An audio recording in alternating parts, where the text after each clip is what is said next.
دنیا بھر کی طرح امارات میں پاکستان سوشل سینٹر شارجہ میں بھی 23 مارچ یوم پاکستان کی مناسبت سے پرچم کشائی کی تقریب کا اہتمام کیا گیا۔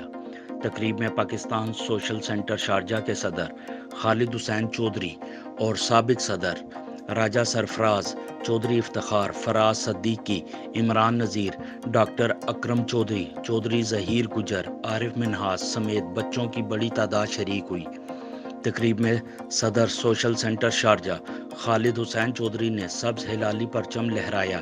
اس موقع پر قومی لباس پہنے بڑی تعداد میں بچے بھی موجود تھے، جنہوں نے ہاتھوں میں پرچم اٹھا رکھے تھے اور ملی نغمے گا کر وطن عزیز سے محبت کا والہانہ اظہار کر رہے تھے۔ تقریب میں شریک پاکستانی کمیونٹی کی سرکردہ شخصیات کا کہنا تھا کہ یوم پاکستان دیار غیر میں بھی قومی جوش و جذبے سے منایا جاتا ہے۔ یہ دن ہمیں اپنے بزرگوں کی لازوال قربانیوں کی یاد دلاتا ہے کہ کس طرح قرارداد پاکستان منظور ہوئی اور برِ صغیر کے مسلمانوں نے الگ وطن کے حصول کے لیے جد و جہد کی۔ آخر میں ڈاکٹر اکرم شہزاد نے پاکستان اور امارات کی ترقی کے لیے دعائیں کی۔